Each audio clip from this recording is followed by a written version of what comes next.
Hello, my friends, and welcome to the Space Game Junkie podcast. I, as always, am your co-host, Brian, and joining me, as always, is your co-host, Spaz. Brought to you by all these special offers, which we know are coming. Which we know are coming. Yes, we know they're coming. So, folks, a few interesting things about tonight. One, we're not sure where Jim is. Hopefully he'll show up soon. It's showtime. Oh, there he is. Yay. Oh. Hi, Jim. Welcome. Your co-host, Jim, everybody. So just a couple things about tonight. Usually I have a push-to-talk thing going, but since I'm going to be jumping around between so many windows, I'm just going to have a big open mic tonight. Hopefully that won't be too much. Why are you jumping out the window? I wish the way my... This is going to the second thing. The way my head feels right now, I wish I could. This is probably going to be a shorter show because I am feeling I have the worst sinus headache I've had in a long time. Like, have you ever had a sinus headache where you push your eye a little bit? It's like, oh, I feel that little whatever that is behind my eye. Yeah, right now. And so I'm just not in the best shape. So if you push it hard enough, you can actually feel your brain. Oh God, you're probably not wrong. So tonight's pretty much going to be a list show. We did have a guest, but because of personal issues, they had to switch slots. So we're doing the show a little bit before all the sales start happening. Well, we just had a Halloween sale, but you know the big sales are coming after Thanksgiving and before Christmas. Like, it's going to be Steam. It's going to be Fanatical. Fanatical has been kicking ass lately. And Green Man Gaming, kicking ass lately.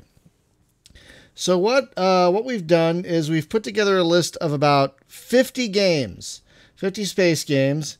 And I tried to avoid early access games as much as possible. I tried to focus on complete games that have already been, fully released. And I have them sorted by 3 different categories. The first category is absolute must. You must own these if they go anywhere near their lowest historical price. The second category is these are nice to have. They're a little more expensive, but if they get to their lowest price, it'd be all right to have. And the third category is these games get usually really cheap. They're really great. If they go below their best price, get them. If not, you can skip them this round. So those are the 3 categories. Please, developers, if you're listening to this, please don't think I think any less of your game if it's not included or if it's lower down in the list.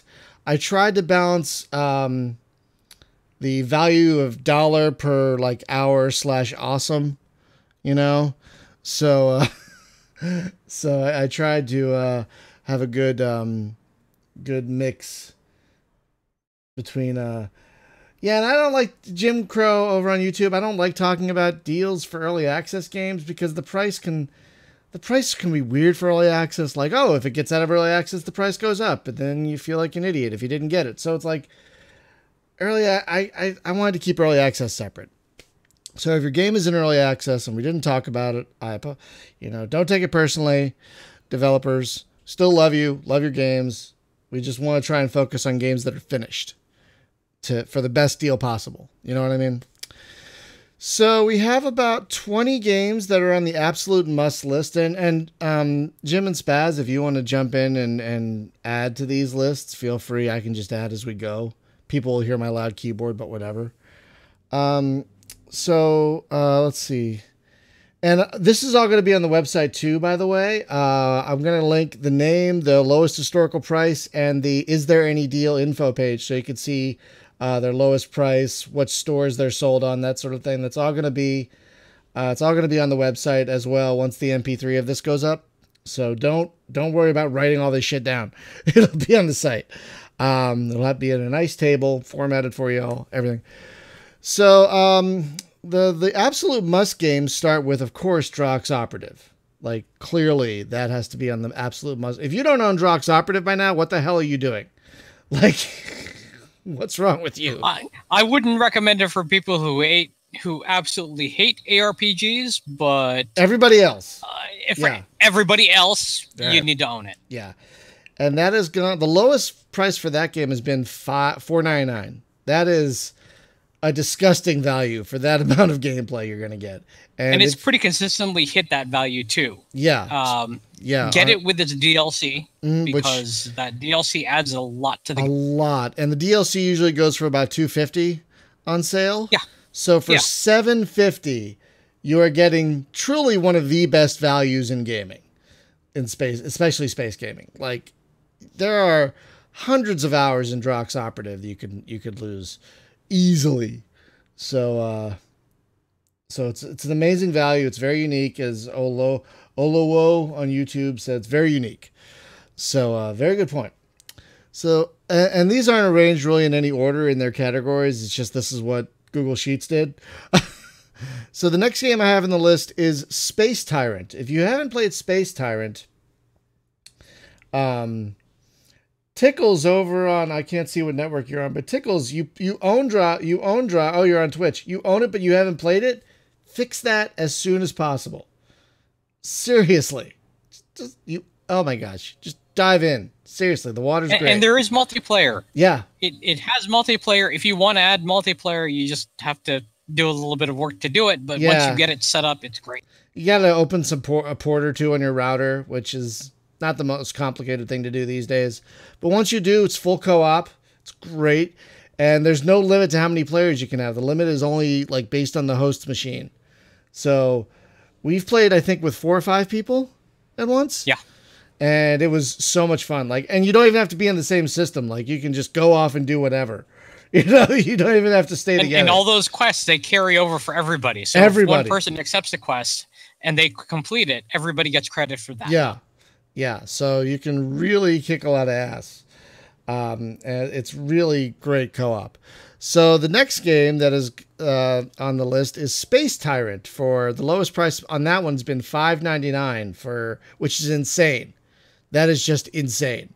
Because that, if you're not familiar with Space Tyrant, it is a very fast playing.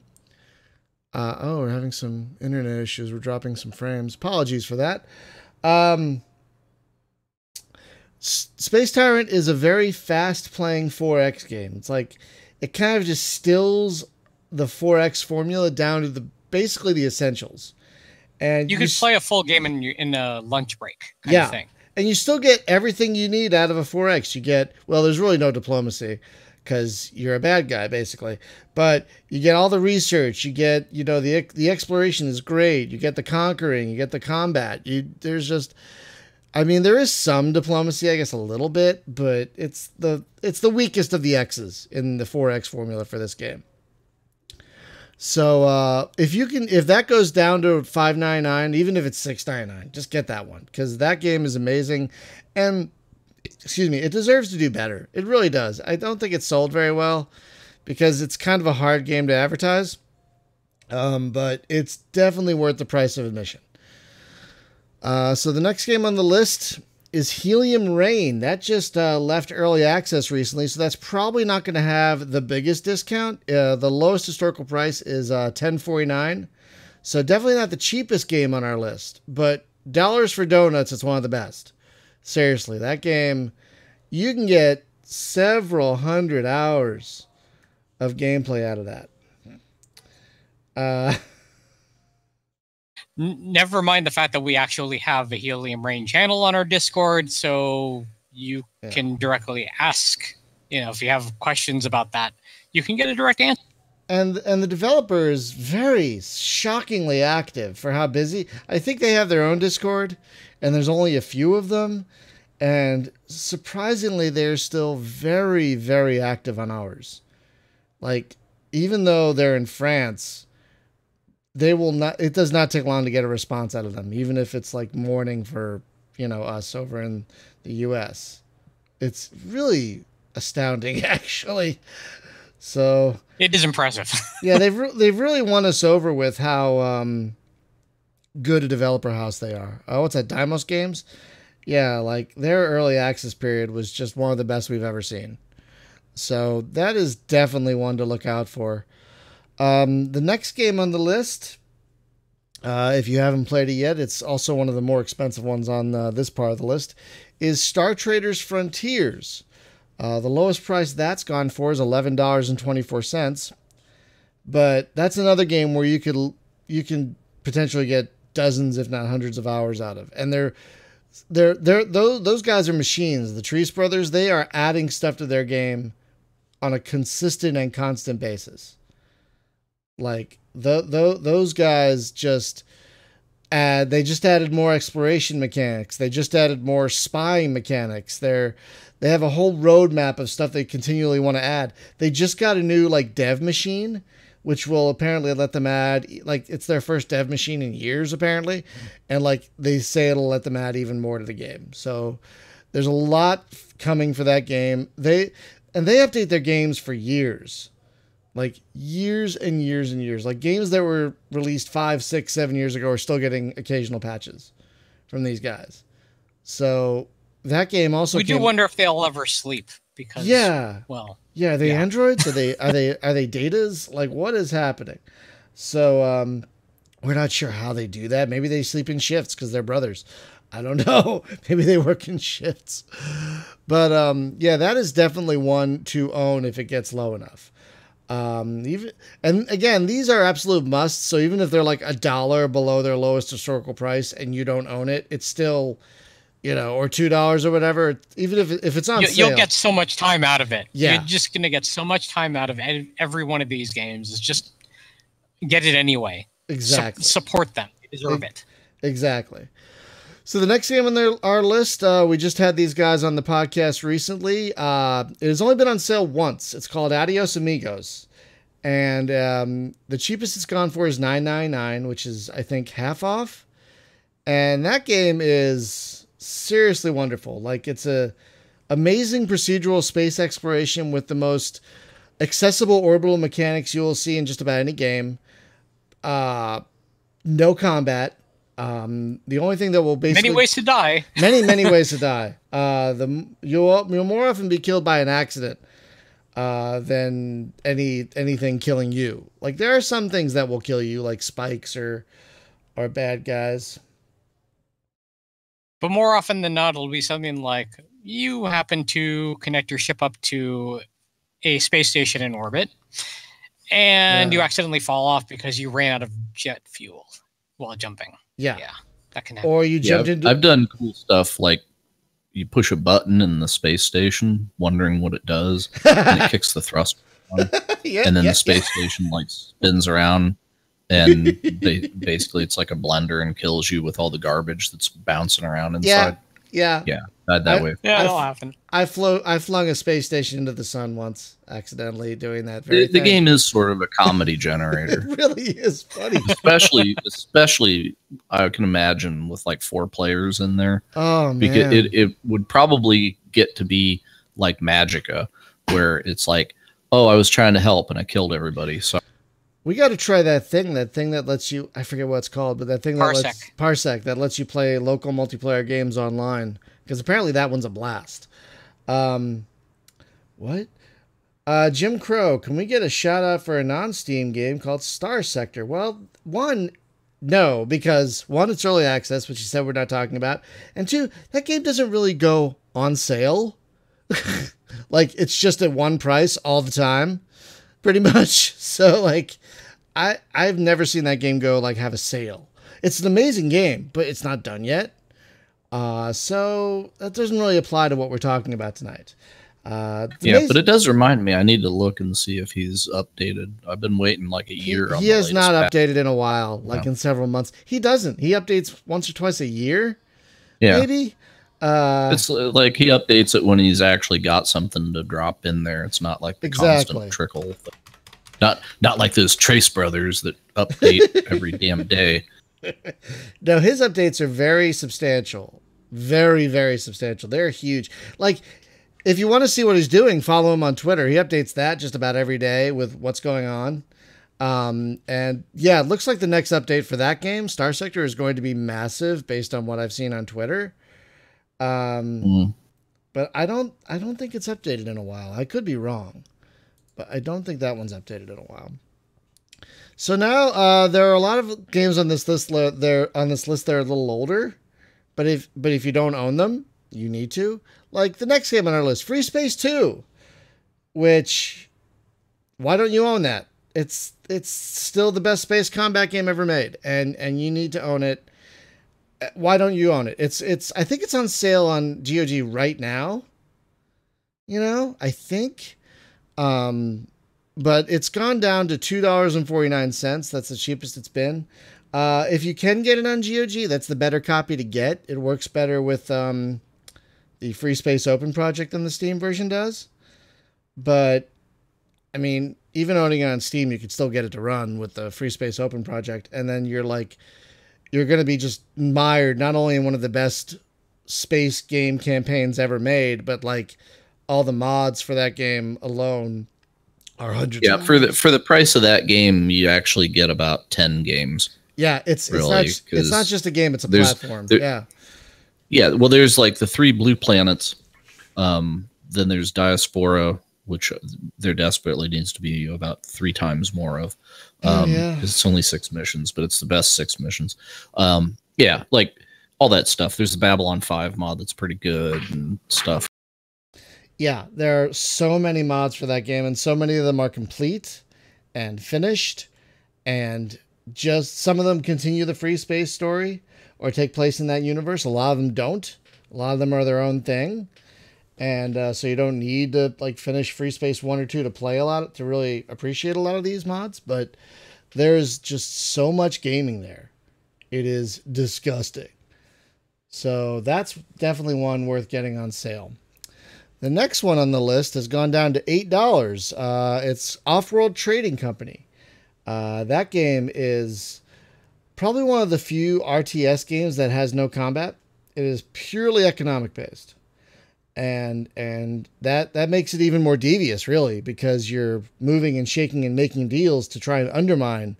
You're not just sending units to kill your competitors. You're like undermining them. It's far more devious. Well, I mean, you can hire pirates to do your dirty work, right? But you're not actually sending military units to do any damage. Like you can send pirates to sabotage your rivals, but yeah, you're not like building a bunch of tanks and then sending them off into a wave to destroy your enemy's base. No, you just want to make them bankrupt and go out of business, which is really satisfying. And it not only does the base game have a lot of content, but they've released 2 or 3 DLC at this point, which adds like, because I think the base game is Mars, and then doesn't it add Venus, I think, or Mercury? I think one of the DLCs adds. They've added a lot of new maps. Yeah, basically. A lot of new maps. And one of them is kind of a retro-ish thing where it changes some of your buildings into things like a Rubik's Cube. Oh, really? It's kind of ridiculous, but it's there for fun. Oh my god. Well, yeah, that game is great. In single, it's got really cunning AI. The multiplayer is also a lot of fun. So that game is really great. I think, didn't the guy who made that he was the main guy behind Civilization 4, which I think is the best, which I think is the best Civ, personally. So Off-World Trading Company is amazing. The next one on the list is Heat Signature.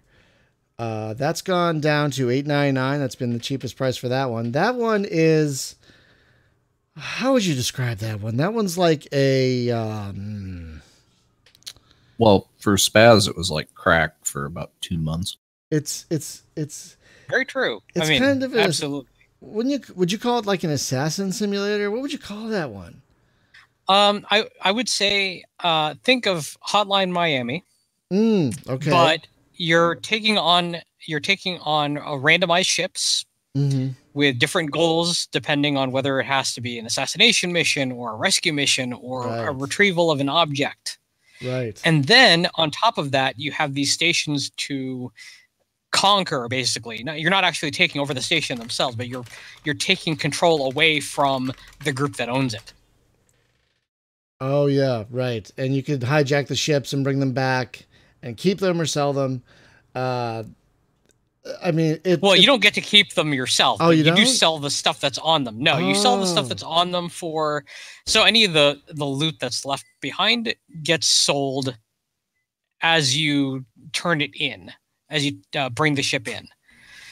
Oh, okay. You still have four 4 different pods. You can decide which pod you're going to fly in, and then you use that pod to connect with the ship. And each pod has a different special ability. Either it's being able to stop you from bleeding out if you are injured and floating out in space. Another one has the ability to ram. Another one has the ability to avoid radar detection. So yeah, I mean, there's fun stuff you can do, different play styles, and tons of weapons to play with. Right. And then add the bullet time onto that. So you can do something like throw a wrench at somebody, and then with another guard, you can run towards him, swing your wrench, hit him in the face, pick up the wrench you just threw at the other guy, throw that at someone else, and maybe take out 5 guys in the span of about 1.5 seconds real time. So there's that. Yeah. I'm terrible at it, but you love it. How many hours do you know how many hours you have in that one? Let me check. 50 hours. That's a real good amount of hours. And I think they just did a big update to it. Didn't they? There was a Halloween update where death was temporarily canceled. But there was also an anniversary update, which added a lot of stuff as well. Yeah, added a lot too. So that one's might still be worked on. So the next game on the list that is an absolute must is it's an interesting one. Starfleet Armada Rogue Adventures. This one is a procedurally generated space exploration and combat game, which is basically a bunch of mini games that are clearly ripped out of the 90s. Like, just totally ripped out of early 90s, like Starflight, Star Control 2 style gaming. And this is a good thing. This is a good thing. I mean, there's planetary exploration, there's ship exploration, crew capture, research. There's just a ton of stuff to do, and for the cheapest it's gone is $5. That is like a disgusting value, right there. Is that game? One caveat we got to mention: don't let the UI dissuade you from getting it. No, it looks really odd. Yeah, it looks old. It works. But it works, and there's so much going on under the hood that the UI, once you get used to it, makes total sense of why it's designed the way it is. It also comes with a full manual, which is insane, which is amazing, and a full tutorial. Plus, you can just play it with a mouse if you wanted to. Like, you don't even need a keyboard for that game. That's how efficient this game is made. You don't even need a keyboard. You can just play it with a mouse and 2 buttons, and that's all you need. And it works. I've played it with just a mouse, and it works great. So that game is definitely one to own if you don't own it already. The next game on the list is a little more expensive, but has almost as much to offer. Starpoint Gemini Warlords. The cheapest that game has gone for is $8.74. But if it goes on sale with all of its DLC, just pick it all up, because you will never find a better mix of Freelancer and 4X gaming in one game than you will with that game. Like, it's basically Freelancer style combat with I wouldn't say mild. The 4X layer on top of that. Yeah, it's got a meta map. And it's moddable too. Yeah. See, the way that I play it, it's more like Starfleet battles, because I turn auto fire on. Oh, of course. And then I'm just managing shield facings and stuff. Yeah, that's pretty much how I play it. Yeah, because fire at will. There's a thing called fire at will in that game where your crew can shoot for you instead of you, which they might not hit as often as you do, but targeting and firing is challenging in that game. So, like, you just worry about speed and, like, keeping those shields up and doing your abilities, because it's a role-playing game as well. You level up. Your captain levels up so you can get bigger and better ships. And you can also, as Spaz says, there's Steam Workshop support, so you can put the Defiant in there if you want to, for example. I've totally done. Oh, yeah, and it's great. You can build a fleet of Defiants as support ships. Oh, yes. It's as insane as it sounds. It's a great ship, because too. when they swarm, a few dozen Defiants make for one hell of a fleet. And there's all kinds of research. There's all kinds of missions. There's taking over parts of the map, conquering other sectors. There's a lot going on with that game. It's also beautiful. It runs really well with a gamepad or a mouse and keyboard. And it's just a really fantastic game that we can't recommend enough. We love that game. It's single player only. Some people might look down on that, but it makes it easy to cheat. Like really easy to cheat, which I did to get the Defiant because I'm impatient. It's just a text file. Like you open your save file, give yourself a lot of money and levels. Hey, I can get the Defiant now. That was great. And then build fleets of Defiance. Fleets of Defiance, which is just fabulous. Fabulous. So next game on the list, really one of the best games on this list. We all love this game a lot. 3030 Death War Redo. It's gone for $7.49. And guys, that game. Praise Space Jesus. That is the best game on the store. It's so good. It's so good. It's got great humor, great writing, which is a rarity in games with space games with a story. Like really a rarity, but it's funny. And it's got great missions. It's got they just had a big update with like more ships. Like it already had a lot of ships and they just added more. Well, it's got mod support now in the Steam Workshop as well. Oh, does it? Oh yeah.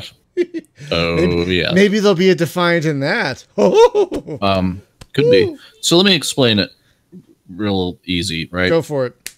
So it's like playing Elite Dangerous, except 2D from above, right? Which, classic games like Knave and a bunch of other stuff, right? Yeah, a lot of games. It is that way. But then there's actually stories and there's missions to go do interesting things, unlike some other games. Take pictures of a planet or take pictures of a person in a bar, Yeah, and also the music, the soundtrack. Oh my god, is really amazing, good. Amazing. It's like a synth pop thing that there's 80s. A band, whatever their name is, the Kyoto Connection. Kyoto Connection, yeah, and all their music is free. It's really good. You can download. Oh my god, so good. Yeah, it's a good time.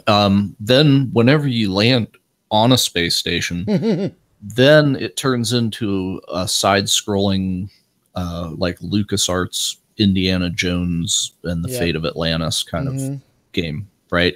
And the guy, I think it's no mistake that the guy is kind of dressed up like Indiana. Oh, he's got Jones. the fedora and everything, and the leather jacket, yeah. But it's amazing. You can walk in the bar and it's like you're in the Star Wars cantina, right? And there's all these weird aliens and stuff, and then you can have conversations with them. And some of them are just small talk, whatever. But sometimes you'll talk to somebody and it'll have it'll just kick a quest because I just randomly started bullshitting with somebody. Yep. Whenever you get a mission to deliver a package, you actually walk in and you have to find that guy and be like, "Hey, here's your package." And then they might have a conversation with you. There was a guy I talked to, it was one of the worm alien things, and I said something to him and pissed him off. So later in the game, he came hunting me and reminded me of what I said. It's like, "You bastard, pew, pew, pew." And here he comes. And it's just like that game. It's so good. It just has no business being as good as it is. It's right. So hats off to Crunch for that thing. And it's amazing because it's got wrecks you can find that are procedurally generated, and you can find dead bodies in there. You can find little aliens and loot that you can sell or keep, like fuel for your ship, for example. Plus, there's also and you're in a space. You do an EVA, right? You're in your space suit, and you actually have to navigate through the wreckage, right? Floating around and shooting doors open and stuff, and then there's Metroid looking aliens that are in the debris sometimes. Yeah, and you gotta shoot them. Very cool. Yeah, it's really great. And there's the whole plot starts with you find a dead body because you bought a ship, and then there's a frozen dead body in the locker, and it's where did that guy come from? And then whenever you land, and then they impound your ship. Yeah, and they give you the dinkiest little. They give you the dinkiest little shuttle. We're sorry. Yeah. Here's the compensation for your trouble. It's so much worse than the ship you just had. You're like, God damn it. But it's so funny. Yeah, you can't be mad. It does things. I mean, it pays homage to Privateer.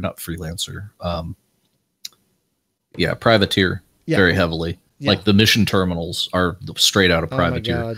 But it's the little details, right? Like you're looking at the mission terminal and like a little cockroach crawls across the screen, and if you click it, you actually smash it. I love that. It's just God, the little stuff. Like in this game, it's what, like $7? Yeah, I saw it's on cheap. sale. Its cheapest has gone. The cheapest it's been has been $7.49, which is horrifically amazing. Yeah, absolute. Like one space station I went to. Yeah, one space station I went to the other day had Crow T Robot as the bartender, which I just couldn't stop laughing at. Excellent.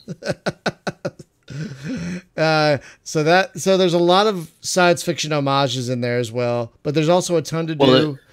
And it also kind of there's some like Blade Runner / Fifth Element feel to it. Oh, yeah. All the space stations look like that like neon blimp that was in Blade Runner. It's like some of the space stations look like that, and so it's detail. Like a big blinking neon sign like sushi bar on the side of the station. That game is just amazing. I never get tired of it. Oh, I know. It's just so much fun, and it's fun to just. Even if you have like 10 minutes, like I'm just going to jump in and do like a taxi mission. I just want to fly around this universe.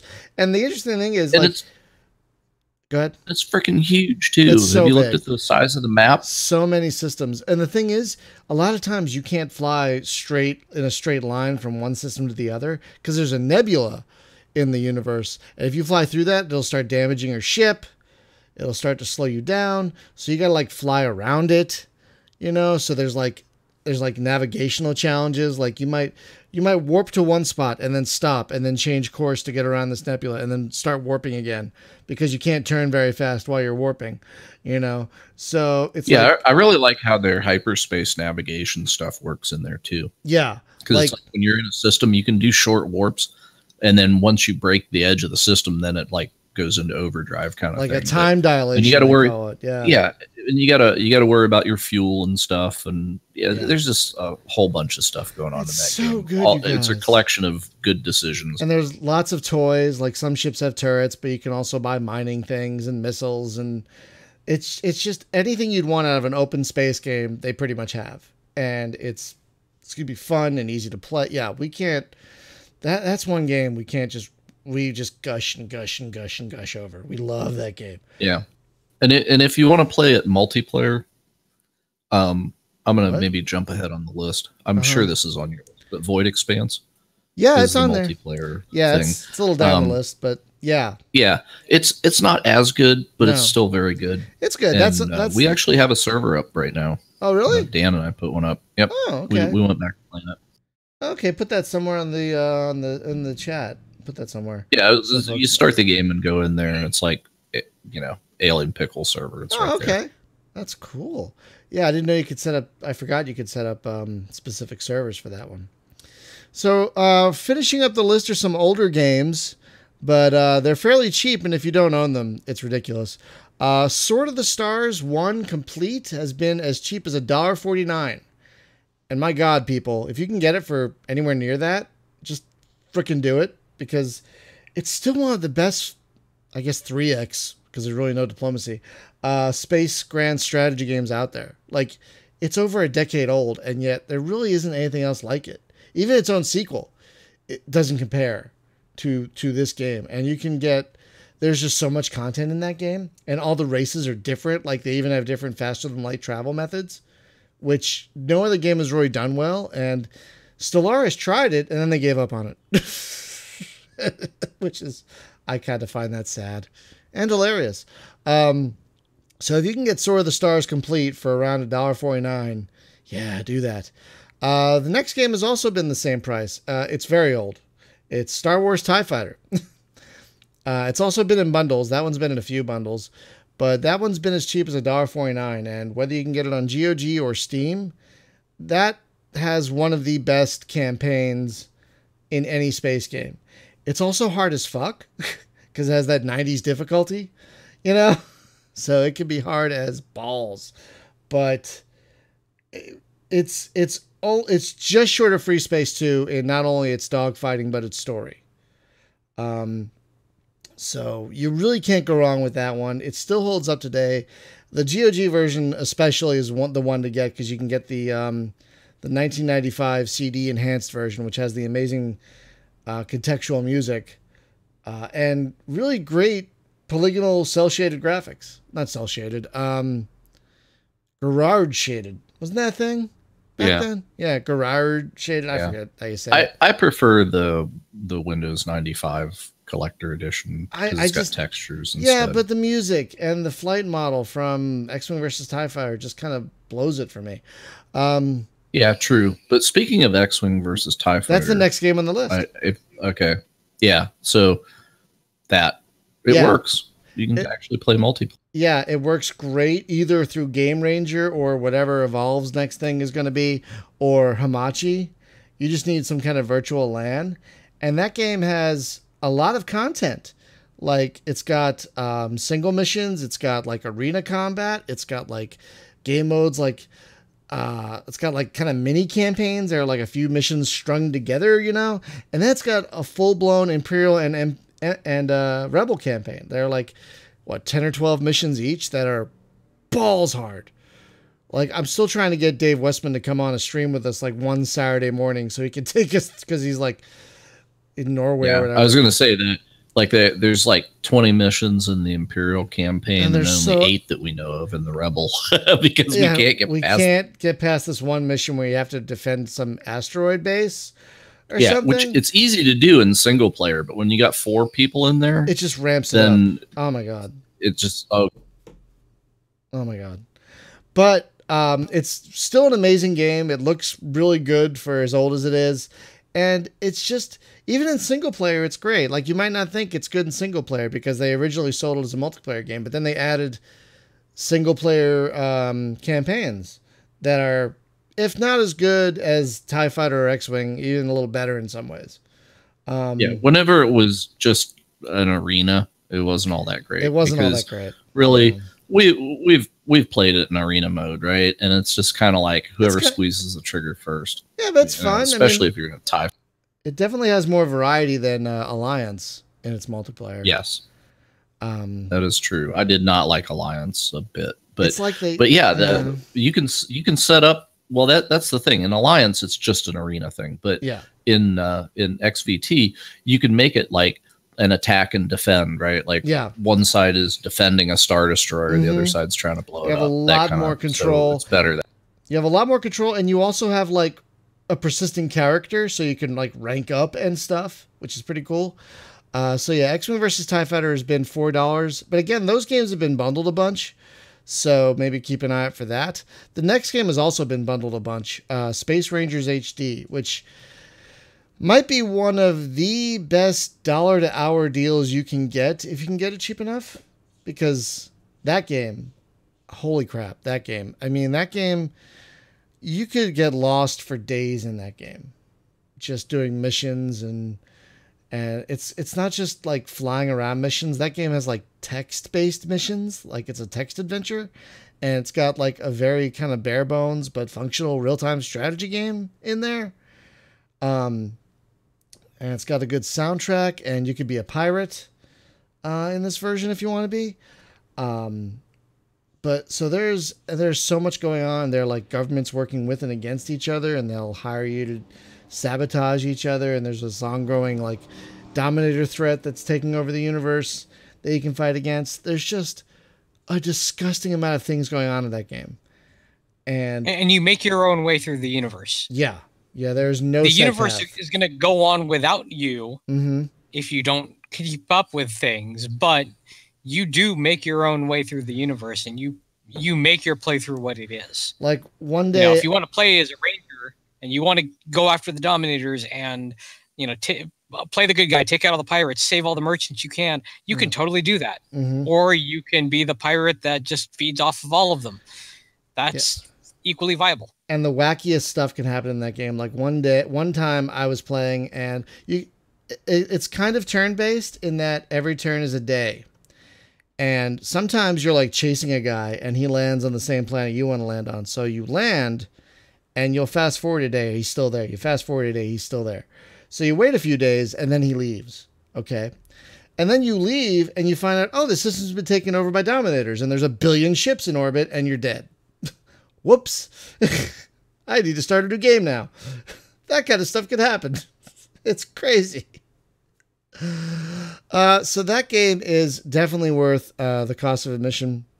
The next game has gone as low as $1.96.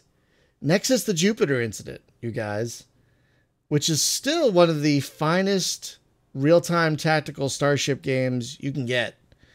And the folks at THQ Nordic recently updated it a couple years ago with better graphics.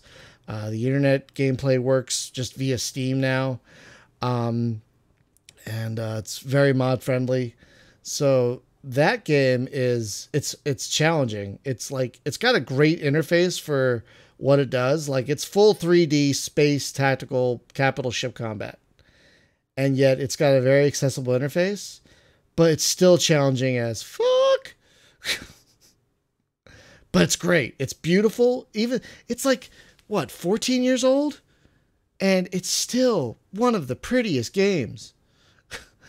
It's still so pretty. And there's so much detail. That game, my God, that game is amazing. So rounding out the list of absolute musts, there's two more left on that list. Conquest Frontier Wars, which is a older real-time strategy game, but it's got several wrinkles to it. Like, it's got multiple systems on a map. It's got full supply system, for example. It's got a great story, amazing soundtrack, really good streamlined RTS gameplay. It's got heroes. It's just a really great game, and that's been as cheap as $1.49. If you can get the GOG version that comes with a separate soundtrack, definitely do that. And the final game on the must-own list, for me at least, is Distant Worlds Universe. This game has some issues. A lot of people complain it doesn't scale well to higher resolutions, and I checked on my new system, it doesn't. If you're playing in anything higher than 1080, everything's going to be real tiny. So keep that in mind.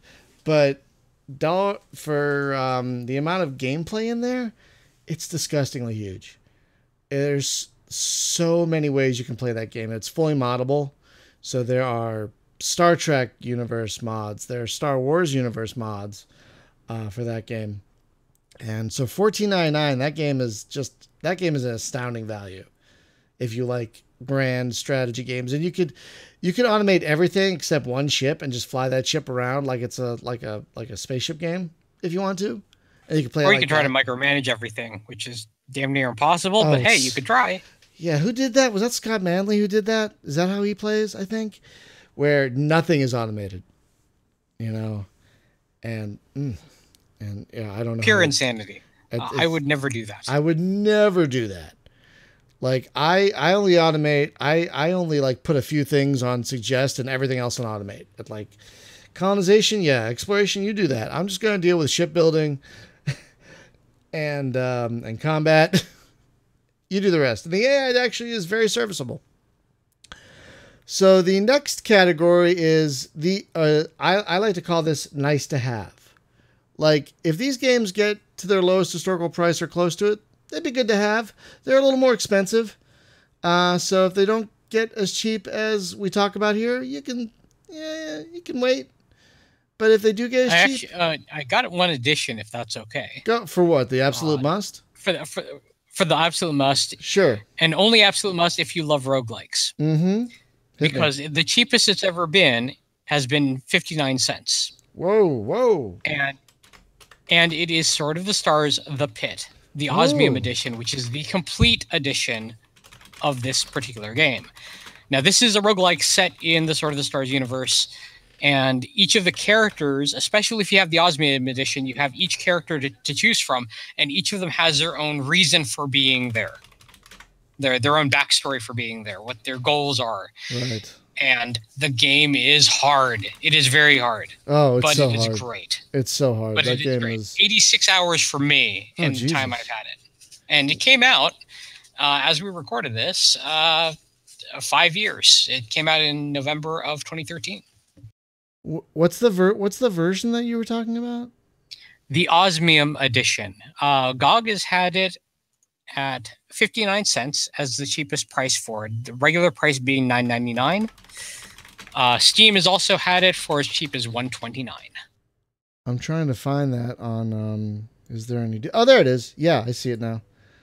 Oh my god, yeah, 59. Oh my god, 59 cents. That's disgusting. For the amount, that is. If you can get it for close to $250 or less, go for it. That's absolutely oh my go god, for it. That's insane. That is an insane. Jesus. Yeah, that wow. Yeah, that game is hard as fuck too. That game is hard as fuck.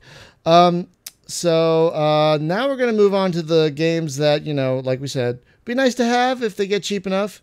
But, you know, if they don't, you can wait a little bit. The first one on the list is Solar Explorer New Dawn, which, if you haven't played that, it is a modern take on Lunar Lander that is absolutely amazing. Like, Lunar Lander is a pretty simple game.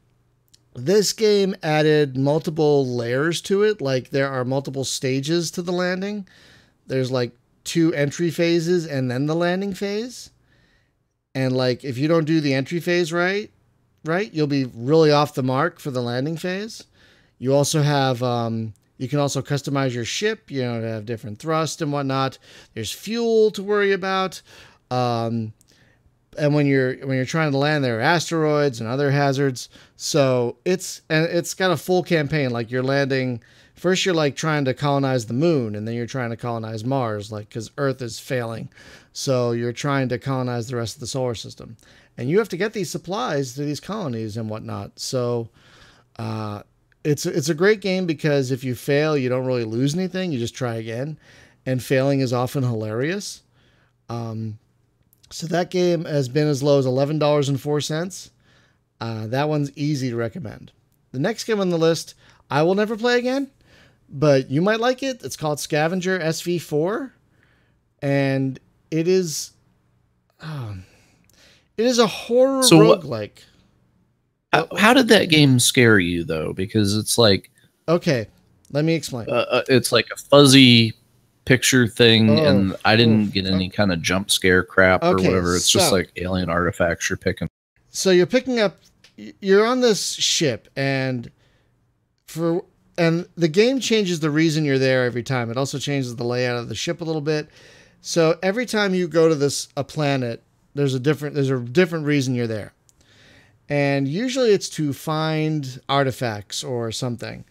And so you have to send down a rover to get the artifacts. And the rover, because the planet is so irradiated and you're being irradiated as well, that's how irradiated it is, it doesn't give you the best picture. So like, you're trying to find stuff and you're using radar, but like, there are other aliens that could shoot at your rover. So it's very creepy because you don't see a lot. And so the one time I brought the rover back up, and I didn't think about this. So I had all the doors on the ship open. There are multiple compartments. You can lock the doors. You can open the doors. So I had them all open because I'm by myself. So all of a sudden I start hearing this thunking. Like, what the fuck is that? Like, something is thunking. And clearly something came up with the rover. So that was scary as hell because I didn't see anything, right? You just hear this thunking. It gets louder and it gets faster. It's just scarier and scarier. And then suddenly, so I close all the doors and I'm hiding on the bridge. And then suddenly something jumps at the door. Some spider-like, alien-looking thing just jumped at the door. I screamed and exited the game. Excellent. So that reminds me that was of fucking the terrifying. fine LucasArts game back in the day, Rescue on Fractalis. I've heard of that game. I've never played it though. Yeah, you would land and you would rescue astronauts, you know, that were like trapped on the planet. Except that there was one time that a guy would come up and instead of like jumping on the ship and, you know, because you'd hear the airlock, right? And the guy would come on. And what would happen is the guy would like pop up on the windshield and like start beating on the windshield. Oh God. And you had to like quick shut the airlock and then like fire off. You had like an electrify the hull thing to shock that dude off of your ship. Oh God. And the first, because they didn't say nothing in the manual and there was no online back in the 80s. Right. Oh, so God. there's no warning that shit's going to happen. and it just like scared the shit out of me. Oh Jesus, yeah. Yeah, it was one of the It best. was a true jump scare. True jump scare, and I remember the first time it happened to me. Playing on my Atari 800, and that happened to me too. Oh my God, that's okay. But once it's happened once, you're prepared for it, right? And so every time someone is approaching, you're just holding onto the button, ready to just close the airlock and then fire the thing, because you have to fry him before he destroys your ship from the damage. You know, cracks the windshield, and that could be bad. I probably won't play that one then. Probably. So the next game on our list is, I think, the second most expensive on our list, but it is relatively new. It's Overload, which, if you're not familiar, is the Descent successor from the folks who actually made Descent. There's another Descent successor from another group of folks, which is still in early access. I think they actually just changed the name to Descent recently. It was Descent Underground. Now it's just Descent. That's not confusing. But this one is called Overload, and the campaign is amazing, and it really captures the spirit of the original Descent games just about better than anything I've ever played. There have been some other attempts at Descent, like Neon XCZ or whatever that was called. And, can I drop one? Sublevel Zero or whatever that one was. Yeah, that's what I was going to say. Sublevel Zero was pretty good. Interesting because it's a roguelike as well. Yeah, that one's pretty good. It's randomized everything, and good luck living through it. Yeah, that one's pretty good. But they're not. Overload is a little more focused. It's a much more story-driven campaign. Those are a little more like roguey-likey, open-worldy. But these guys know their shit clearly, because they made Descent 1 and 2 and both free space games. So they know how to put a story together. Excuse me. And it's really just amazing. So that one has not gone cheaper so far than $18.74. I would say if you can get it around there, it's pretty good for the single player campaign. The multiplayer isn't quite there yet, but they're continuing to work on it. They just did some DLC for it, so more is coming for that game. So I would say it's worth it if you care more about single player and you love Descent. That one's definitely worth owning. The next game on the list hasn't gone cheaper than $15.99, but it's Star Trek Bridge Crew. And that one is fun in single and multiplayer. And you don't need VR for it anymore. It originally was VR only, but they fixed that a little while back. So now you can just play it on a regular 2D screen. And even with the AI, it is really fun. Like, it's got a really good campaign. Plus it has like random missions. And it's cross-platform. Yeah, which is worth noting, because I was able to play on my PSVR while Brian was on his computer. Yeah, and we had one other guy joining us who was also on PSVR, so it worked out pretty well the last time we streamed it. Right, and it is really excellent. It is really, really excellent.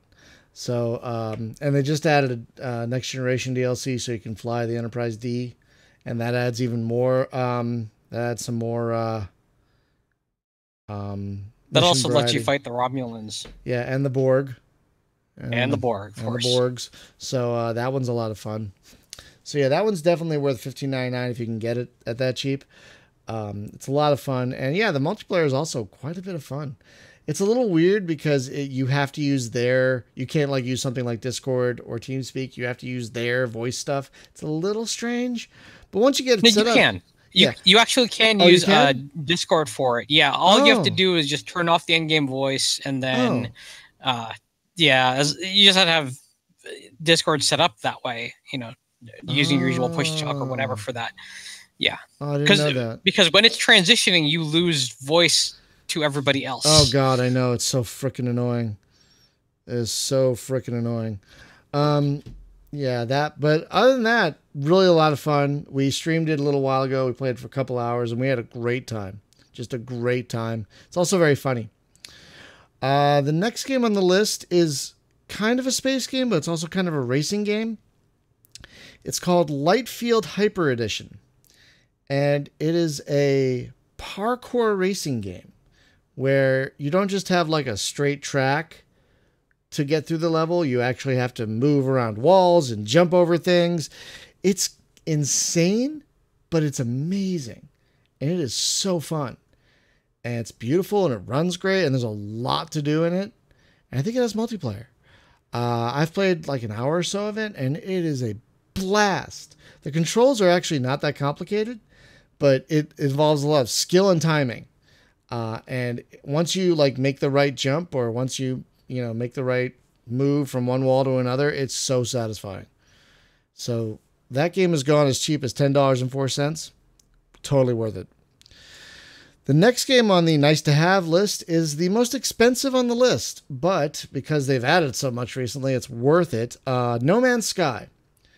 The cheapest price I could find for that was $23.99. I swear I got it for cheaper than that, but the cheapest price I could find was $23.99. Now, when it first came out, I wouldn't recommend it. I wouldn't have recommended it, but they have added so much to that game. Like, they have multiplayer that works now. They've been adding free expansions. Like, they just added an underwater expansion, free. Like, you just get it. It's called The Abyss, and apparently it's fantastic. You get a submarine, and you can add underwater domes, all kinds of things that work with existing planets already. Like, you don't have to restart. Apparently, it just all works together. And you can do full co-op. You can build all your bases, and they're adding more apparently. So, like I said, while I wouldn't have recommended that game a year or two ago, it's an easy recommendation today. Very, very easy recommendation today. But yeah, that is the most expensive on the list. So that, I mean, if you have a beefy enough computer that won't take a million years to load, it's definitely worth owning. Especially if you like crafting and gathering and stuff like that. The space flight is probably the weakest part of it, but it's not the focus of the game. It's exploring. Yeah, and they continue to add stuff. So yeah. The space stuff has gotten better. It's gotten sure. better, yeah. But it ain't what it could be. Right. It's still but the whole game has gotten better. So even still, it's still the weakest part of the game. But like, basically, the space flight is to fly from one point to another. I mean, you're not going to be doing a lot of combat or trading, or example, while you're in space. You're just going to be like, what's the next planet to explore? So. Combat can come for you. Oh, really? Yeah, and so don't ignore your gun. Yeah, when you have your fleet, you can land on your fleet ships and get materials from them. Plus, they added the ability to do these passive missions with your fleet, your freighter fleet. Oh. So. Oh, I forgot about that. So you go to your main freighter's bridge, and you can build these expedition rooms, and you can send off expeditions for these things. And then after they come back, it can take 4 hours or 12 hours or more, depending on the mission's length. Right. And when it comes back, it just comes back with a whole bunch of stuff, which is a great way to just do passive exploration. Right. Yeah, so I have a question about this, since you bring that up, because this is a hilarious video game thing that game does. So when your ships come back, and if they're beat up, you have to repair them, right? And can you repair them from inside, or do you actually have to spacewalk and go out there and repair them? You don't spacewalk. You land on the ship. There are landing pads on every ship, and you then go to the affected areas, and then you repair that area with resources. Right. But you're on the external surface of the ship. Mostly external. There's actually some of the repair points that are inside. Okay, but this is where it gets gamey. There's gravity in space, because you can fall the fuck off your ship and just fall forever, right? And then you're dead. So if you're in orbit of the planet, you can actually jump off and then, using your jetpack, survive the landing. Whoa. You also have to use plenty of oxygen from your inventory in order to keep you alive, because you will suffocate. Your life support will have you suffocate if you don't have enough oxygen. But you can call your fleet into orbit, land on one of your frigate ships, and then jump off of it. And so what But what I don't understand is when you're in deep space, you should have like a jetpack and you can hover around outside the ship. Falling off the ship should not be what it is. I'm just saying. It shouldn't be an option, but I can understand why they made it an option. I'm surprised they don't give you like a rope with a carabiner. Something. You know? Yeah, exactly. Because like otherwise you'd end up floating off every time you tried to jump anywhere. Yeah. Right. Yeah, I'd much rather have a rope. Come on, this is 1960s technology, Sean. A rope. A rope. Is it carabiner? Is that the thing? The clippy thing? Yeah. Just give me one of Clippy. Those. Clippy pops out and says, "I see you're trying to repair your spaceship. Would you like help?" Oh God, I hope not. Ever. So the next game on the list, it's a fiddly buildy thing, but a lot of people love it, and it's gotten fairly cheap. It's called Starship Corporation. It's so fiddly. Like, if you like build, it's a little fiddly. If you build one hallway like one pixel wrong, or not even a pixel, but like one bit off, it's like you've ruined your whole ship.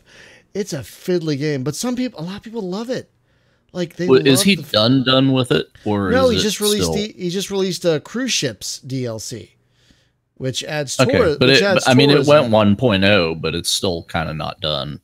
I don't know. I mean, they just released DLC for it, and there have been some patches for it, so I don't think it's done. But I don't know. I mean, nothing on the list is in early access still. Yeah, if that's what you're asking. Yeah, no, that right. Well, I know that. That's why I was saying it's like. It's kind of like it's still being worked on, still needs work on, but it's still 1.0. I would say it still makes needs the work. list. I would say it still needs work because I don't have a lot of patience, and I don't like building, so it's not for me. But like I said, a lot of people like it a lot. So definitely, if you like building the inside of ships, if you like arranging like where every little thing goes from the hallways to the stairs that connect the decks. Like, I'm talking everything.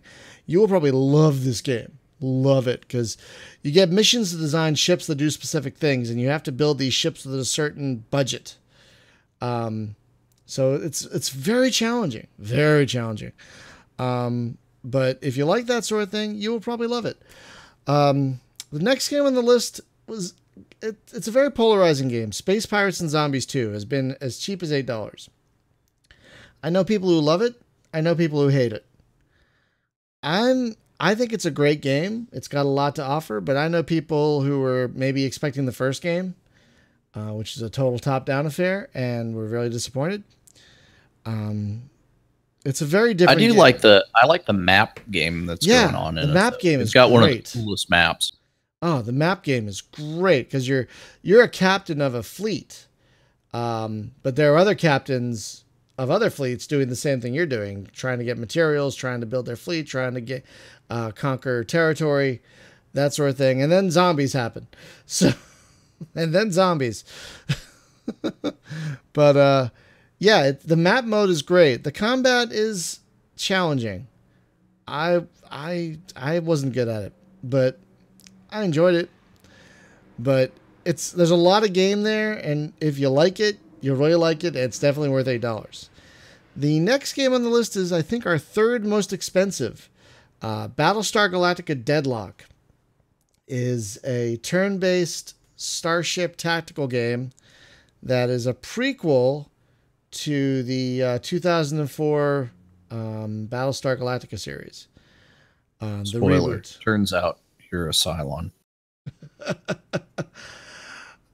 Is that possible? What's that? Where's that music coming from? Why am I hearing All Along the Watchtower, but not the actual All Along the Watchtower? It's a weird, like, Indian version of All Along the Watchtower. I don't mean that in a bad way. It's like, it sounds kind of like Indian music. Right, it's the Ravi Shankar version. Something like that. Something like that. Yeah. Oh, I hated. That's when the show went off the rails for me. I could Shankar. Oh my god. Oh my god. You know who Ravi Shankar's daughter is? Who's that? Nora. What's her name? Dang it. Nora Jones? Yeah, Nora Jones. Yeah. That's his daughter? Her dad. was, yep, the like world famous now deceased Indian sitar player. Yeah. Wow, I didn't expect that. Well, learn something new every day. So the next game on the list it's really a fairly unique game. Like, imagine Kerbal Space Program with combat and a linear campaign, and you have Children of a Dead Earth, which is really an astounding game because you have full orbital mechanics, and not only do you have to deal with piloting in those mechanics, but shooting missiles and lasers and things in those mechanics. And you have to jump from one orbit of a planet to another. It's very, very challenging, but it's also amazing, and it's satisfying, and it's really well made. And it's got, like, you can build ships once you get to the certain point in the campaign. It's got workshop support. It's the cheapest it's gone is $12.49. So it's not the cheapest game on the list. But if you have any interest in, like, what space combat will probably actually be like in a couple hundred years, like more like Expanse-y than Star Trek-y or X-Wing-y, this is the game to get, because it really does an amazing job of postulating what actual space combat will be like with realistic physics. And it's just fantastic. I'm just astonished at that game, and I'm terrible at it. I'm so bad at it, but I love it. I love it so much, even despite the fact that I'm just freaking awful at it. Like, I'm so bad at it, but it's so great. It's so good. So the next game on the list is maybe the third. Well, the second. It's in the top 5 as expensive games go on the list. Evercron Legacy. I was waiting for you to get to that. Oh one. Yeah, of course. Because if you didn't, I was going to stick it in there. No. I did see. Maybe it was a new low. It hit $17 in the 17.49. It's the cheapest it's been. Yeah, and really that game multiplayer. The multiplayer is great. Oh, so great. The servers are mostly empty. Yeah, unfortunately. But you can make your own. Bring server. Friends. You can make your own server if you want. It comes with the server. Yeah, we did software. have one for a while of our own, but it was kind of redundant, right? But the one thing that I really need Sean to do is to put like how many people are online whenever you look at the servers, because you can't tell. Oh, you can't. Right? And maybe that's a decision that he made because you don't want to like empty a lot of the time. wait for the server to be empty, jump in and destroy people's stuff or whatever, right? So maybe it's a mystery whether there's people there or not. But depending on how you play it, right? Because it can be PvP as hell. If there was enough population, it sure would be. But yeah, it's great game. And then there is, if you go to the Star Wraith forums, there is a community upgrade project that really beautifies the hell out of that game, changes all the sound effects, does a lot of stuff. And I can't play it without it. It's like, it makes it way better looking. Because it's not a bad looking game. I mean, for 1 or 2 guys, it's a very small team, but it's no Elite. It's no Star Citizen, but it has more than both those games. It's got racing, it's got planetary photography, fully rendered planets that you can land on and do missions on the planets, like take some pictures of some trees, or capture this animal.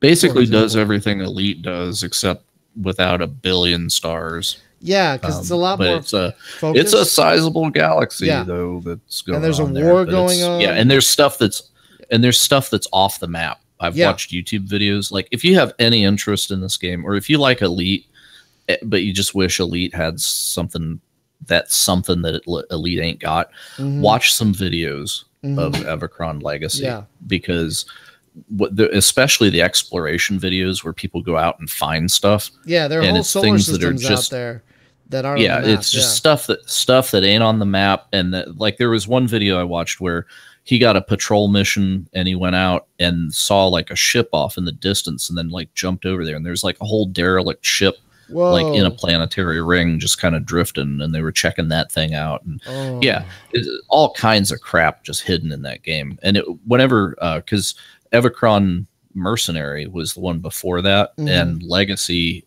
he just basically multiplied everything by 10. Yeah. You know, it's like a sector used to be however many kilometers, and now it's 10 times that. So there's a lot more room.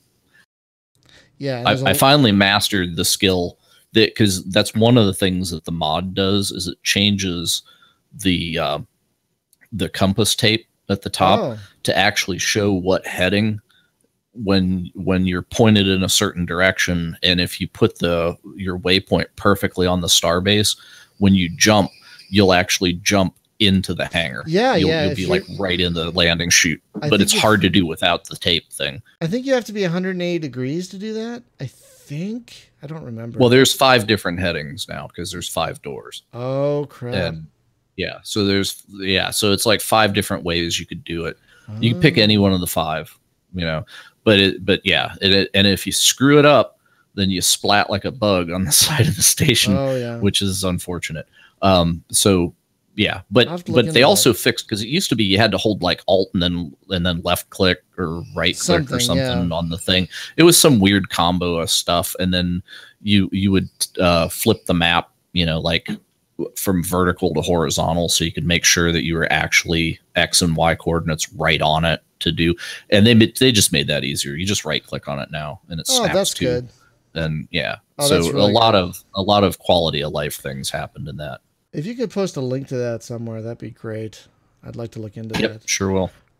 So the next game on the list is really a very interesting game. It's gone as cheap as $2.49. It's called Beyond Soul. This game is basically a third-person ARPG with 4X and city building elements to it. So it's kind of a mix of... I don't know what game that would be, but it's got third-person combat where you're like in charge of a faction, but you also have a city that you build and upgrade to give yourself a bigger fleet, to give yourself better weapons, to make more money, to conquer more territory. But there are other factions doing the same thing, and eventually you're going to collide. So there are wars, but it's a very active map. Like, hey, there's a battle over here. You might want to help this trader out. Oh, there's a comet over here. You can mine it and get some really rare materials. Oh, there's a derelict over here. It's like always something to do. It's also single and multiplayer as well, and the multiplayer is really fun because you can make all kinds of deals and shit with your friends and enemies. So it's gone as low as $2.49. It's totally worth that. Totally worth that. The next game on the nice to have list is the one we're streaming. I chose this game because I put the amount of games on the list in a random number generator, and it picked this number twice. So there we go. This game is called Boss Constructor. And it's an interesting thing where you can build your own ship and then explore a randomly generated galaxy. And each sector has different missions. Like this sector is kill all the mines. This sector is pick up all the cargo. And you can pick different ships to start with. Like some ships are better at combat. Some ships are better at maneuvering. Some ships are better at defense. But you can also build your own ships and bring them into the game. So there are multiple ways to play it, and it's got a lot of content. And the developer just added their 3rd free DLC, I believe, which adds more parts and ships. It's got Steam Workshop support. It's really, really great. It's very challenging, but there's a lot to it. So that is definitely a game to keep an eye out for. The next game on the list is kind of an odd one because it's called Star Ruler 2. Now, this game just went open source because the company that made it had to shut down. But while you can get the open source of the game, it doesn't have any of like the content, like the missions and whatnot, or the quests or whatever. So if you want the actual like content and whatnot, you got to buy the game. But the game has been as low as $6.24, and it's really one of the most unique Space 4X games I've ever seen. And my advice, if you're a game developer, is download that open source and look at their map engine. Oh my god! Because you want that in your game. Their engine for building ships and maps is astounding. You can build sun-sized ships in that game, and even on a toaster like mine used to be, it ran great.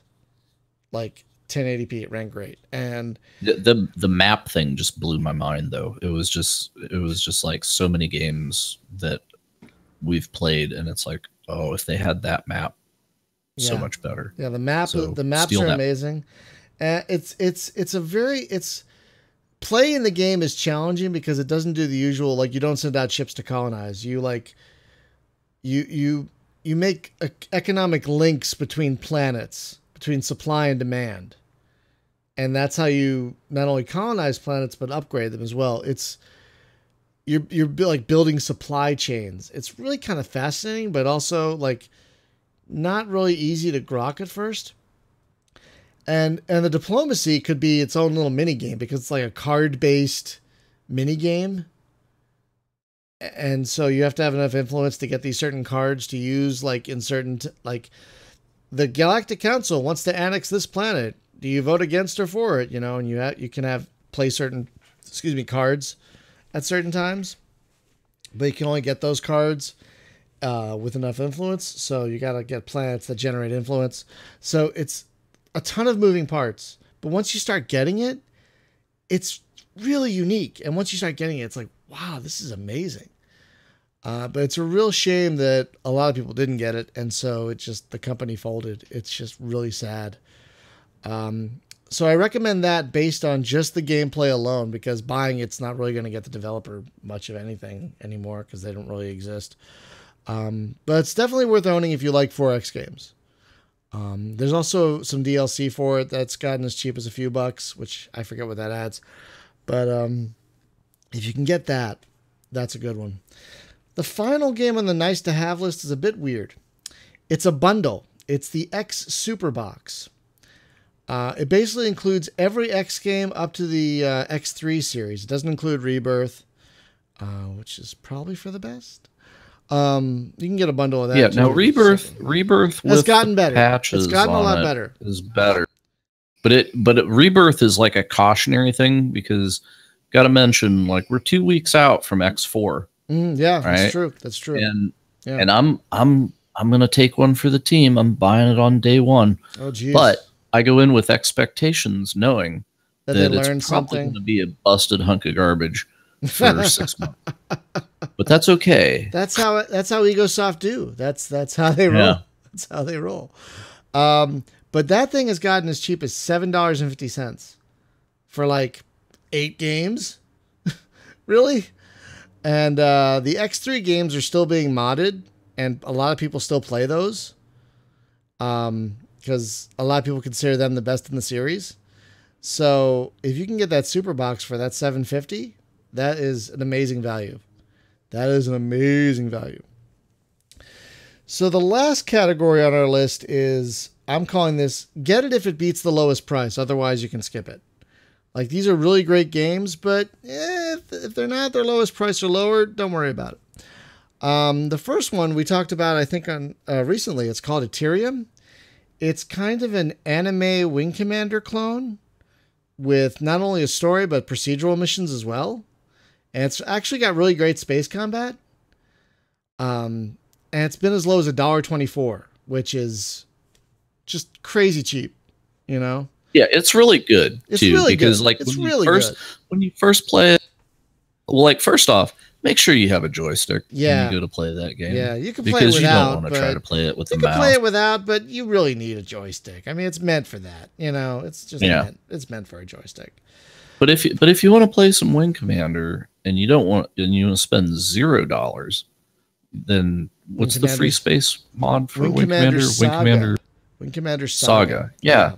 Oh, that's a perfect reproduction. It's so hard though. That game is so hard. Well, so is Ethereum.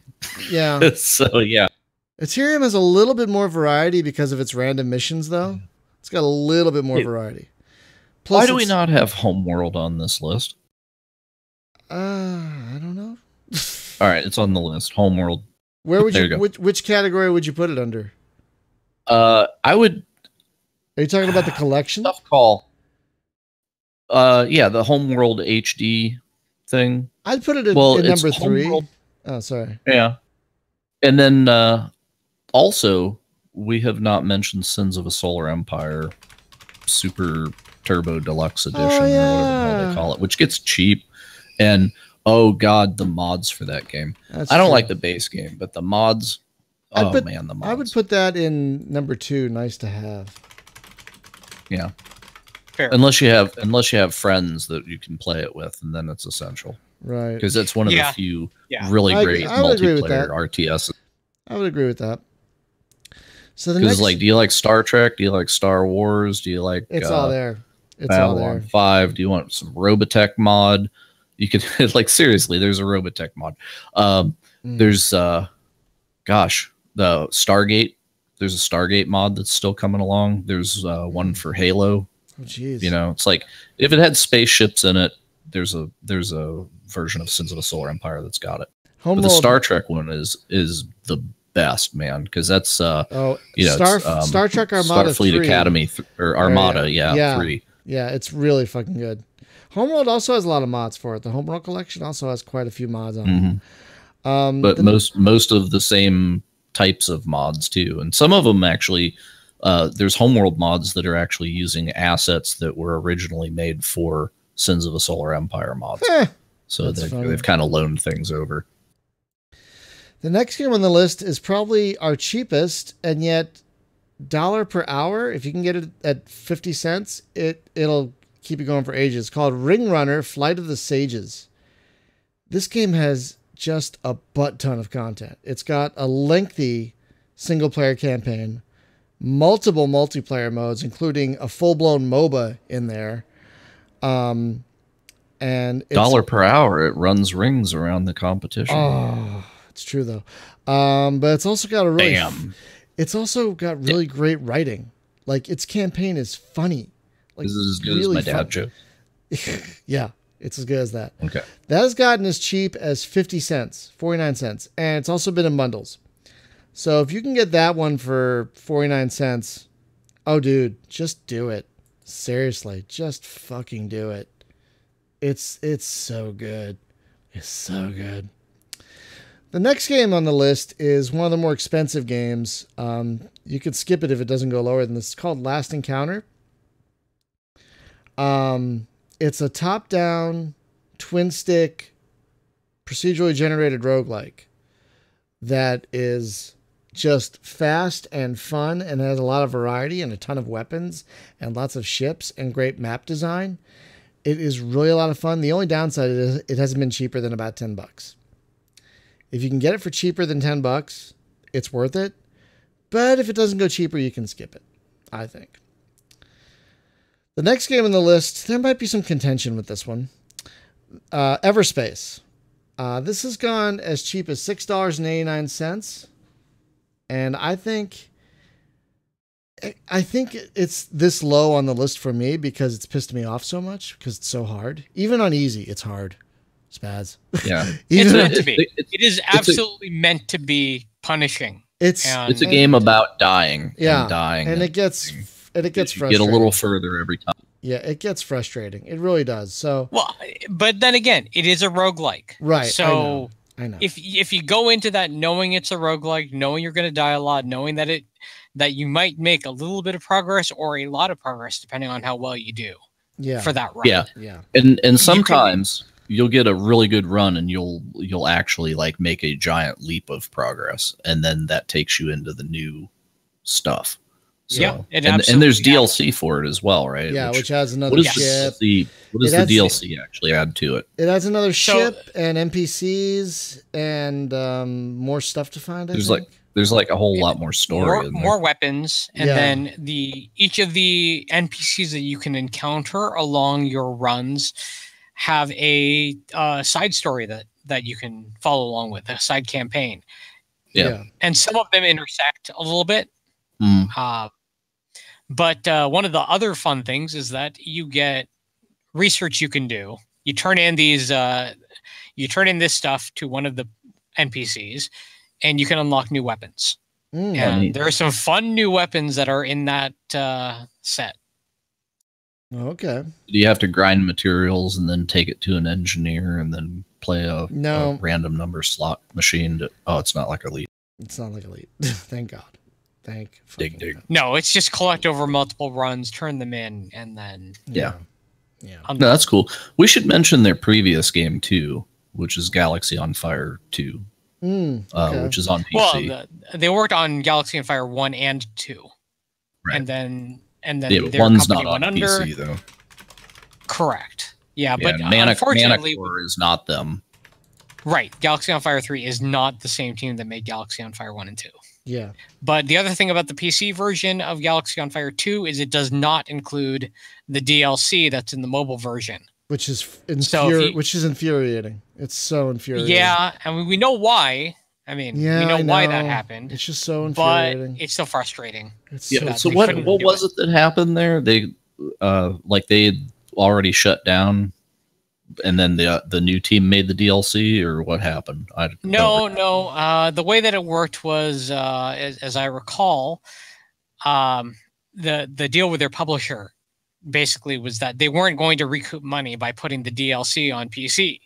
Apparently, that was, as I recall, that was the argument that was made for not putting the DLC in there. And by that point, their publisher was already having issues and shut down, which forced them to not be able to release. So if you want the full game of Galaxy on Fire 2, you've got to get the mobile version and buy the DLC there. That's the only way you can do that. Which is really frustrating.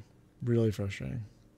Super bogus. Yeah. So the next game, the next two games are kind of a set. Independence War Deluxe and Independence War 2. They have gone for $1.20 each. And if you can get them that cheap, Jesus Christ, just buy them, because they're both amazing. But 2 is far, far, far superior to 1. I agree. It's a whole different game. It's a whole different thing. The first one's like a puzzle game. Yeah, the first one is a linear military. X-Wing pissed me off because it's like, here's a puzzle mission, right? Yeah, exactly. And it's like, if you don't do exactly the thing, then you're screwed. Well, 2 is more like what do I want to call it? Privateer, I guess, with a different story. Privateer piracy. Basically, you're a pirate in that game. It's like one of the only games where you are definitely a pirate. That, like, it's not. Yeah, I love that you can actually call your buddy in. Like, you go in and you like get him to drop cargo, and then you call your buddy that's actually got the hauler, and he comes in and picks up the cargo and goes. And you got to protect him. Cool. Sometimes you got to protect him, while he's getting your cargo. It's very cool. It's also still to this day a beautiful game. It's utterly gorgeous.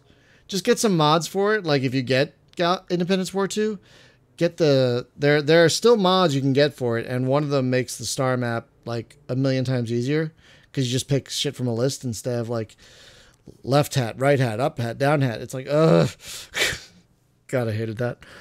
Immersion. It was so stupid. Anyway. Immersion. The next game has gotten down to $1.79. It's called Unending Galaxy. Basically, this is the game that, imagine X, the open world X game, but 2D, top-down 2D. That's what this game is. It's made by a guy who modded a lot of the X games. He decided to make his own game. And so it's got a lot of similarities to the X game, but it's 2D, so it's definitely more accessible. It's got a lot to do. Like, you can be an empire, your own empire if you want, or you can just be a bounty hunter. You can just be a trader. It's got set maps, plus you can make maps, plus it's got procedurally generated maps. There's a ton of gameplay. It's very much like playing X3, but with all the bullshit stripped away. Yeah, and it's a lot more efficient. A lot more efficient. It's still complicated. Have you seen the new game he's working on? It has nothing to do with space. Nothing to do with space. It looks great though. Yeah. It does look good. I forget what it's called. I totally forget what it's called. It's like a apocalypse survival game. Am I remembering that? Yeah, right? It's basically RimWorld post-apocalypse instead of Planet Crash. But yeah. Yeah, it looks really great. It's basically like if Fallout was RimWorld. That's true. The next game on the list has not gone cheaper than $6.49. I was surprised to see, but it's Star Nomad 2, which is a really fun top-down space combat and economic game, which has a very complicated background simulation going for its economy. I was shocked at that. Yeah. It's also in a very weird engine because it's Chrome. Yeah. I was like, you made it in. Yeah, it's a kind of a weird looking game. It kind of belies its mobile roots. But if you can get past that, what you have is a very complex yet accessible space trading and combat game. That is a lot of it's not going to give like Space Rangers a run for its money, but if you've played a lot of Space Rangers and you're tired of it, but you want something similar, yeah, you could do worse. But again, it hasn't gotten that cheap, which it's like several years old now. So I'm surprised it hasn't gotten cheaper than $6.49. But if it does get cheaper than that, it's worth owning. The next game has not gotten cheaper than $4, but it's been in several bundles. It's called Rebel Galaxy. If you haven't heard of that, what the hell's wrong with you? Why are you listening to this show? Of course you've never heard of it. Of course you've heard of Rebel Galaxy. I think just about everyone I know at this point owns it, but there's still some people who don't. Heard about it last week. Yeah, pretty strongly. I think some people still don't own Rebel Galaxy, so it's been bundled a bunch though. If you don't own it, then get out. Yeah, like what are you doing here? Why are you listening?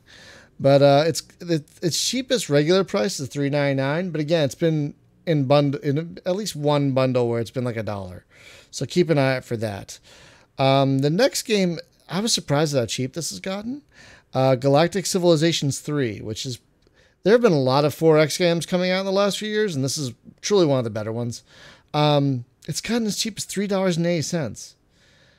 Now, which shocked me. Now, there's been a lot of DLC for it. Don't get me wrong, a lot of DLC for it. But the base game is still pretty complete and still has a lot of gameplay. So if you can find it that cheap, definitely worth it. And they just put out a DLC for it that Star Control. Yeah, Star Control races to the game. I've been playing it. It's been pretty cool. Oh, really? I found that a little strange. Yeah, I've been enjoying it. Oh, okay, that's pretty cool. Are there ships in it and everything? Like do they use the assets and stuff? They use it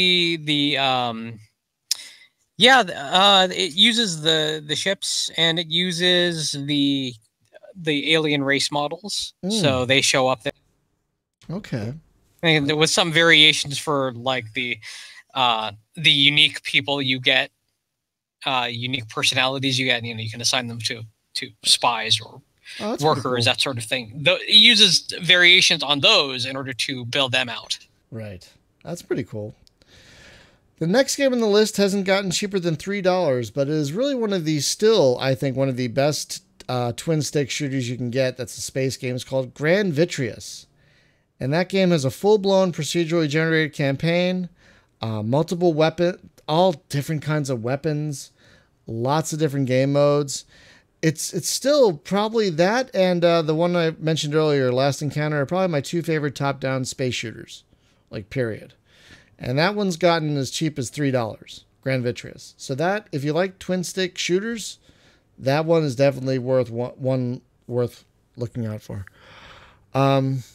We already talked Void Expanse. That has been as cheap as $4.49. It also has some DLC, which goes for a couple of bucks when that's on sale. So if you can get that one cheap, that's a great space ARPG. That's definitely worth owning. Also a good story, really fun combat, lots of fun weapons. This is a weird one. The second to last one I have on the list is the 1C Space Collection. Now, this used to be on Steam. I don't think it is anymore. I think the only place you can get it is now Amazon. But it's been as cheap as $6.64. And for that, you get the aforementioned Space Rangers HD. All three Star Wolves, 1, 2, and 3. I believe you get Parkin 2, which is a really great game. It's weird, but it's great. And the Tomorrow War, I think, is in there as well, which is a very strange game. But very, very Soviet game. Very Russian. So is Parkin. Very Russian. But if you can get that for $6.64, that's an amazing value. Yeah, check Fanatical because I think it's actually over there. Oh, it is? I saw it recently. Yeah. Oh, okay. I think they do have that bundle. Is there any deal? Only had it for only listed it on Amazon. Let's see. 1C. Come on. 1C space. It doesn't look like it's here.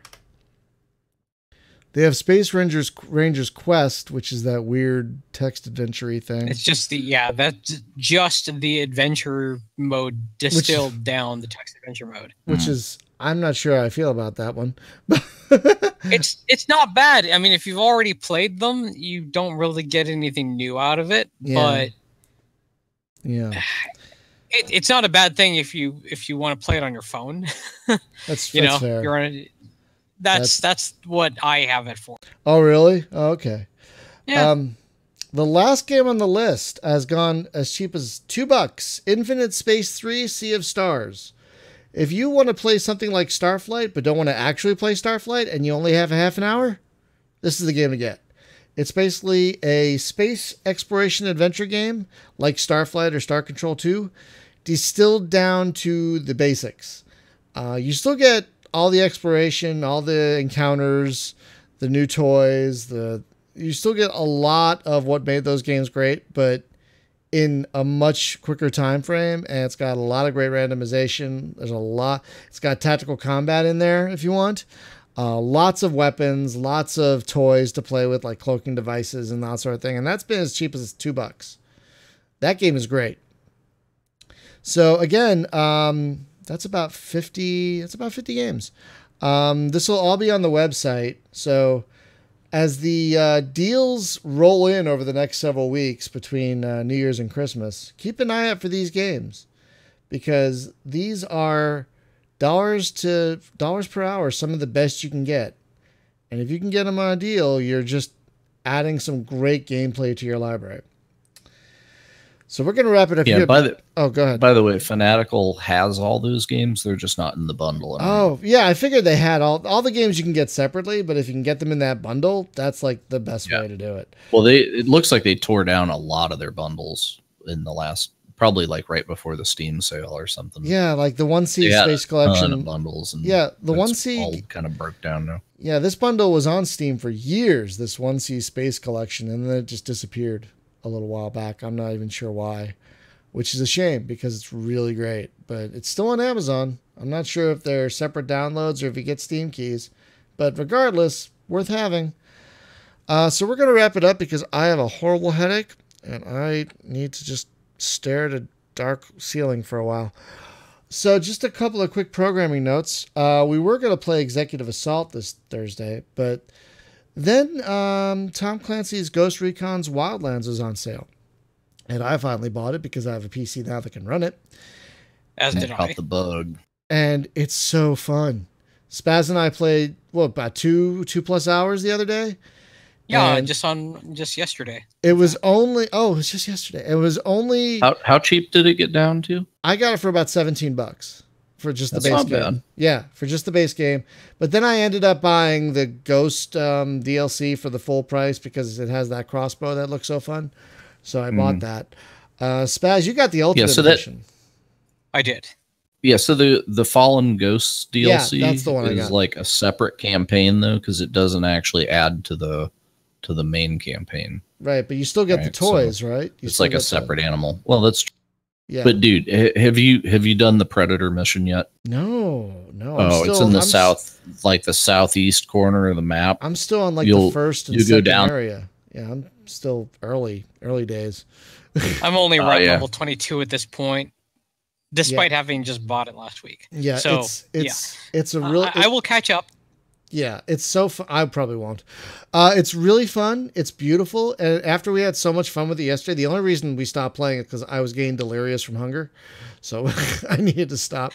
We would have continued otherwise. Seriously. Yeah, we would have kept playing. That's much fun. But it is in co-op. It is fun. It is funny. It can be really funny. I did some stupid shit that was just like, oh, I'm going to land this helicopter. Oh, wait, no, I jumped out accidentally. Whoops. Sorry. And I was not able to transfer into the driver's seat. Oh, so man. Instead of getting into the pilot's seat, I kind of crashed with the helicopter. I'm glad it didn't kill you. That was it was amazing that I survived. But I'm just glad that they fixed the helicopter mechanics, because the flight model of the helicopters, if you want to see some absurd shit, go in there. There's an option to put the helicopters on like classic mode. Oh God, no! And just try to fly it. Oh boy, no, thank you. Because the driving itself is bad enough. I don't want to fuck up with the helicopters. The helicopters used to be worse than the driving. Oh no! And now changed it. But anyway, we're going to be playing that on Thursday because it is so fun. It is so fun, and it's beautiful. It's so beautiful. Oh my God, I can't get over how gorgeous it is. So we're going to be playing that for the LAN party on Thursday. And then next week, because it's the Thanksgiving week here in the U.S., we're taking the week off. No podcast, no videos, no LAN party, nothing. Next week, we're taking off because of Thanksgiving. But in 2 weeks from today, we have an early podcast because we're welcoming the developer of Interstellar Rift onto the game. That's the kind of spacey, buildy thing that just had some it just went into beta. It's had some big updates. It actually has. Is he going to show us how to actually play that game? Because I've tried. Have you played it since it went into beta? The tutorial is extensive. No. The tutorial is extensive now. Okay, because prior to this, like 6 months ago, the last time I tried to mess with it, it was like, what do you do? It was terrible. No, the tutorial has gotten a lot better. Plus, when you start a new game, you could choose different factions that are like much more focused. Like there's a mining faction and a fighting faction, and whatnot now. So it's actually a little more focused when you start a new game, even in single player. So it's really come a long way. So that's what we're doing in a couple of weeks. Check the calendar.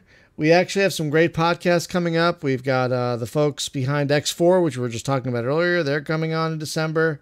The developer of AI War 2 should be coming on in December as well. So we have a lot of we get another dose of Chris Park, huh? Yeah. So we have a lot of great stuff coming up. But yeah, next week we are off. So we'll see you all on Thursday. However, next week, I am actually going to be on a podcast on Friday. Oh? Like at 10:30 Eastern. Yeah. PM or AM? I got it AM. Oh, geez. Because I'm off that day. Oh, okay. It's the day after Thanksgiving. Oh, yeah, sure. But it's, so ACG, it's Angry Centaur Gaming. It's Carrick's thing. The guy that I watch on YouTube, right? And just kind of out of the blue, he asked me if I wanted to come in and co-host the international podcast thing that they do every week. Okay. I was like, I can't say no. Sure. Private message me the details for that so I can add it to the details for this podcast post.